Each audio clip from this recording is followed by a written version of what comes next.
आज प्रभुंकर अयोध्या को प्रत्यावर्तन होइछि प्रभु सिंहद्वार ओह्लाई छथि एवं नगर मध्य प्रवेश करछथि मां जगत जननी सीता माता को दासी माने पाछे नै छथि रानी हरिशपुर को एवं प्रभु धीरे धीरे नगर मध्य प्रवेश करछथि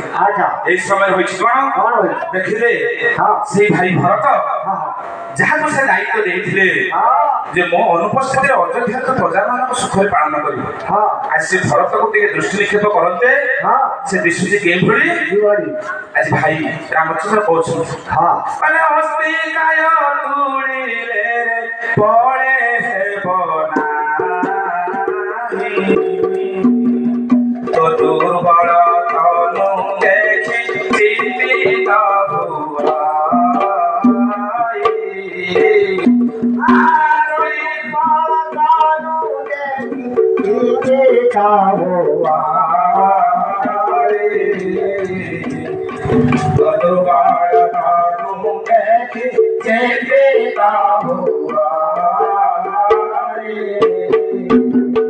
रामचंद्र भरत से कंका सारा शरीर को धरी बंचिछु केते बेले मोर प्राण पाई उड़ी जाई पारे काहे एमिति कठोर सत्य रे बंचिछु नाही के तो अस्थि कंकाला करे तोड़ी दबा ओजन करता पळे 50 ग्राम हबो नाही भरत हां काहे शरीर को एमिति खिण कर रखिछु न अनुपस्थिति रे नाही भरत आगे कहछथि भाई आपण पूरा होछथि शरीर रो प्राण प्राण छाड़ी गला पर कोन शरीर आ बंचे आज्ञा नाही नाही बंचे नाही तो आपण को बिना केमिति बंचिछि सेटा धन्यवाद दबा कथा माने मु पीड़ा तुम्हे पराण हे गोदंड धन्य धन्य रही अछि धन्य ए सारे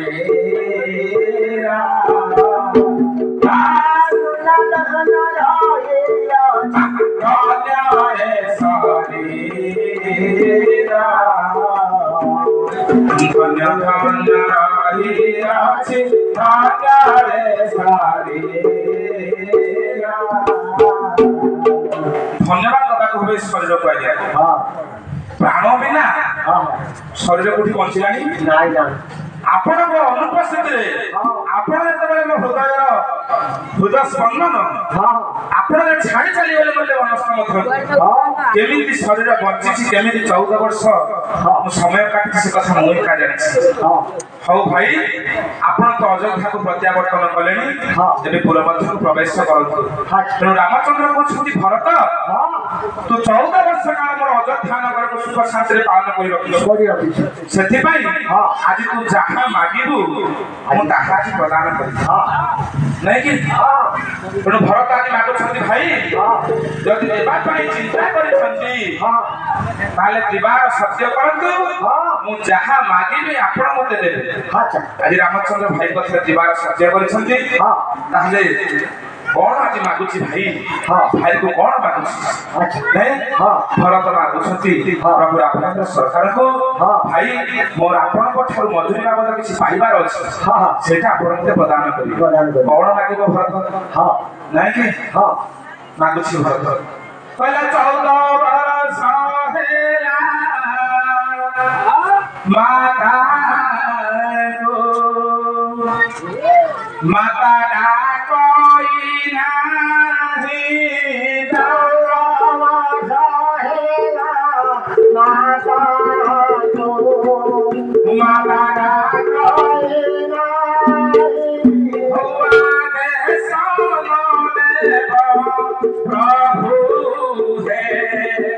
माता माता की बाबा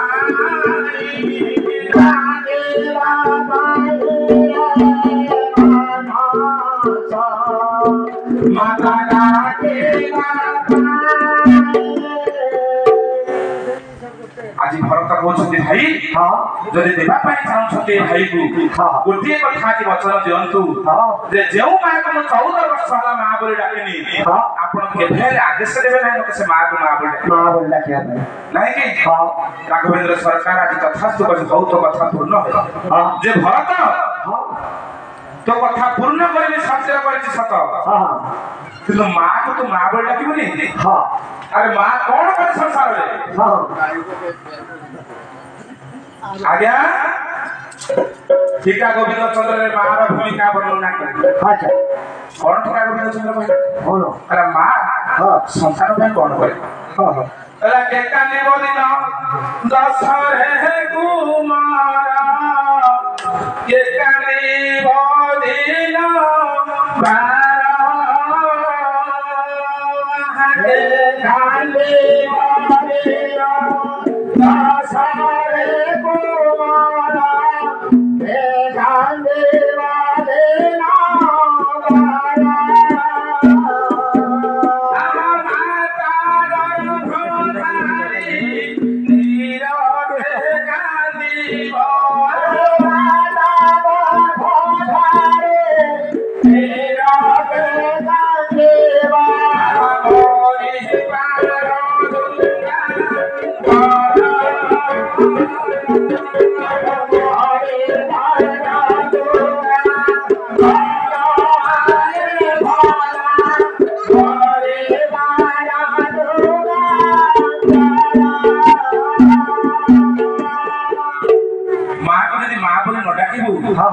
से माँ पूरा झुरी झुरी करते मरी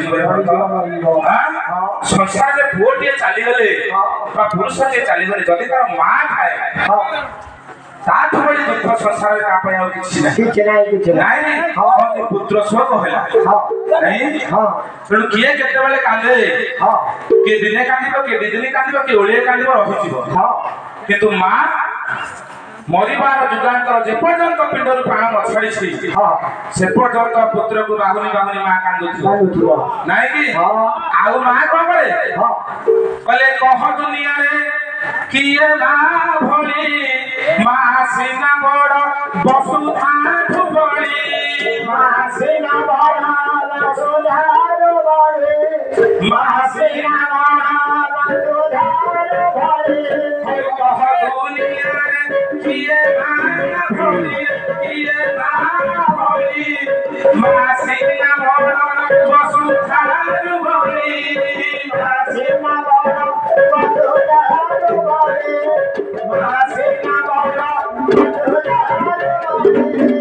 माँ कौन करे बोले माँ सोन केते अड़िया गली रे अड़िया माँ झाड़ी दिए देह मुंड धोई माँ झाड़ी दिए देह मुंड धोई माँ झाड़ी दिए देह मुंड धोई माँ करम उछा भात खाली उछा भात खाले लागई सुआद अमृत धोवाले लागई सुआद अमृत धोवाले अमृत धोवाले लागई सुआद अमृत धोवाले कले माँ भला प्रकार संसार में पाई गई नहीं कि माँ पिलार समस्त अड़िया तले को सहाय करे नहीं कि एवं माँ जदि बाढ़ी जाई खाए आगे तुच्छा भात खाए लुण लंका जहाँ ता पाखरे खाइबे जन ताहा कोनोसी अमृत ठारो कम हुए नाही तेणु माँ मूल्य संसार में केही देई पारंती नाही ए जीव आसी जीव जीव निश्चित भावरे जीव ये संकीर्तन नाम संकीर्तन आयोजन कोन पाई आज्ञा समाज को किसी शिक्षा देबा पाई ये कड़ी कर्म संसार में जन्म ग्रहण करिछुगा आजिका समाज रो युवा पीढ़ी माने बाप मां को हटाए पड़ुवा समय रे ये संकीर्तन होउछि समाज को ମାନଙ୍କୁ ଶିକ୍ଷା ଦେବାର ଗୋଟିଏ ମାର୍ଗ। ସମସ୍ତେ ଅଳ୍ପ ବୋଧେ ଜ୍ଞାନୀ ଗୁଣୀ ପଣ୍ଡିତ ମଣ୍ଡଳୀ ବାପା ମାନେ ଜାଣିଛୁ ପୁରାଣର ବିଷୟବସ୍ତୁ, ଅଧିକା ଆମେ କିଛି କହିପାରିବା ନାହିଁ। ସେଇଆକୁ ଟିକେ ବନେଇଛନ୍ତି ସ୍ୱର ତାଳ ଦେଇକି ଗାଉଛ ବୋଲି ଭଲ ଲାଗୁଛି, ସମସ୍ତେ ବସିଛନ୍ତି ନାଇଁ କି? କିନ୍ତୁ ସମାଜକୁ କଣ ଆଦିରୁ ବାର୍ତ୍ତା ଯିବ ଯେ ଆଜିକା ସମାଜର ପରିବାର କରିଥିବା ସମସ୍ତ ସଦସ୍ୟ ମାନଙ୍କୁ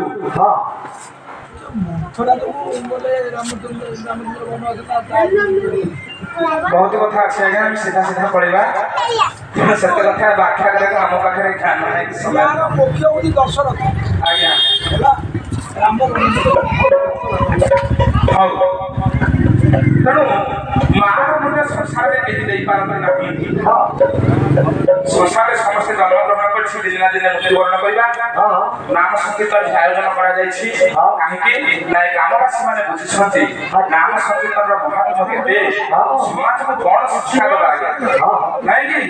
ତେଣୁ ଘରେ ବୃଦ୍ଧ ପିତା ମାତା ଆଜି ହତାହତ ହୋଇଥିବା ସମୟରେ ଆମେ ରୋଜଗାରକ୍ଷମ ପୁଅ ବଳ ବୟସ ଅଛି, ରୋଜଗାର ଅଛି ବୋଲି ଆମେ ଅନ୍ଧାରିଆକୁ ସବୁ କାମ କରିଦଉଛେ ନାଇଁ କି? ସେମାନଙ୍କୁ ପଚାରିଲେ କେବେ ତାଙ୍କର ପରାମର୍ଶ ଲୋଡୁନି, ଏହା ହଉଛି ନା ନାଇଁ ଆଜ୍ଞା? ତେଣୁ ଶିକ୍ଷା ଦେବା ପାଇଁ ଇଏ ନାମ ସଂକୀର୍ତ୍ତନର ଆୟୋଜନ କରାଯାଇଛି। ଚିନ୍ତା କରିବା ଯଦି ଏ ପରିବେଶ ମଧ୍ୟରେ ଜଣେ କି ଦୁଇ ଜଣ କି ତିନି ଜଣ ଏ କଥାଟିକୁ କାମରେ ଲଗାଇ ପାରିଲେ ତାହେଲେ ଆମ ସଂକୀର୍ତ୍ତନ ଗାଇବାର ଝାଞ୍ଜ ବଜାଇବାର ସଫଳତା ଆମକୁ ମିଳିଯିବ।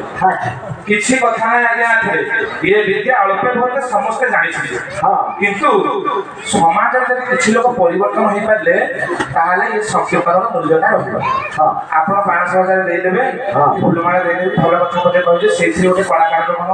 ସବୁ ଯାକ ପରିଶ୍ରମ କରୁଥିଲେ ନାହିଁ ଆଜ୍ଞା। ସିଏ ଯଦି ଦେଖିଲେ ଯେ ଏ ବର୍ଷରେ ଆମକୁ ଆସିଥିଲୁ ଏଇ କଥା କହିଥିଲେ ଯେ ଗାଁରେ 10 ଜଣ ବୁଢ଼ାବୁଢ଼ୀ ପାଖରେ ପୁଅ ଭଲ କଥା ଟିକେ କହିଲୁ, ଯାହା ଫଳରେ ଆଜି ମତେ ସମସ୍ତେ ଭଲ ପାଉଛନ୍ତି, ତାହେଲେ ସିନା କୁଟାକ୍ଷ ହବ, ମୂଲ୍ୟ ରହିବ। ତେଣୁ ସେଭଳି ମର୍ଯ୍ୟାଦା ରଖି ଯାଇଛନ୍ତି ରାମଚନ୍ଦ୍ର, ଯେଉଁ ଯେଉଁ ତାଙ୍କ ନାମ ଦିଆଯାଇଛି ମର୍ଯ୍ୟାଦା ପୁରୁଷୋତ୍ତମ। ସେ ଭାଇକୁ ମାଆକୁ ବାପାକୁ ସମସ୍ତଙ୍କୁ ଯାହା ସ୍ଥାନରେ ଯାହାକୁ ଯଥା ସମ୍ମାନ ଦେଇ ରଖିଛନ୍ତି। ତେଣୁ ରାମାୟଣରେ ସମସ୍ତଙ୍କ ଲୋକପ୍ରିୟ ହୋଇପାରିଛି। ଯିବ ଆସିଛି ଯିବ ଆଜ୍ଞା, ଆଜି ଆମେ ଏଠି ସମସ୍ତେ ବସିଛେ, କାଲି ହୁଏତ ଆମ ଭିତରୁ କିଏ କହିବ ନାଇଁ। ତେଣୁ ଜୀବନ ଯାକ ଯେତେ ଧନ ରୋଜଗାର କରିଛେ, ଯେତେ ଯଶ କୀର୍ତ୍ତି ଅର୍ଜନ କରିଛେ, ସବୁ ଏଇ ପୃଥିବୀରେ ରହିଯିବ ଆଜ୍ଞା, ସାଙ୍ଗରେ କିଛି ଯିବ ନାହିଁ। କଣ ଯିବ? ନାମ ଯିବ ନାଇଁ। ଆପଣ ମାନେ ଚିନ୍ତା କରନ୍ତୁ କିଏ ଯିବ? ନିଜର ଜୀବନରେ କରି ଯାଇଥିବା କର୍ମ, ତାହାର ଧର୍ମ ଏବଂ ଲୋକମାନଙ୍କର ଭଲ ପାଇବା ଆହାପଦ ତୁମ ସାଥିରେ ଯିବ ନାଇଁ କି? ଏହି କଥାକୁ ଲକ୍ଷ୍ୟ କରି ଆପଣ ମାନଙ୍କର ସାରଦା ବେଳକୁ ପ୍ରମାଣ ଦେଲେ ଯେତେବେଳେ ଜୀବ ଚାଲିଗଲା ଶରୀର ମଧ୍ୟ ଆଜି ଡାକୁଛି ଶରୀରକୁ ଯିବ। କହିଲା ସମସ୍ତେ ମତେ ପର କରିଦେଲେ, ତତେ ତ ଏତେ ଭଲ ମନ୍ଦ ଖାଇକି ମଦ ମାଂସ ଖାଇକି ଅତର ପାଉଡର ପକେଇକିରି କ୍ଷୀର ବାର ହେଇକି ଚିକଣିଆକି ରଖିଥିଲି, ତାହେଲେ ଆସେ ତାହେଲେ ତୁ ମୋ ସାଥିରେ ଯିବୁ ନାଇଁ କି? ତାହେଲେ ଯିବ କଣ କହୁଛି? କହିଲା ଧନାନି ଭୂମି ପଶୁବେ ସମସ୍ତେ ପତ୍ନୀ ଗୃହ କରେ ପୁତ୍ର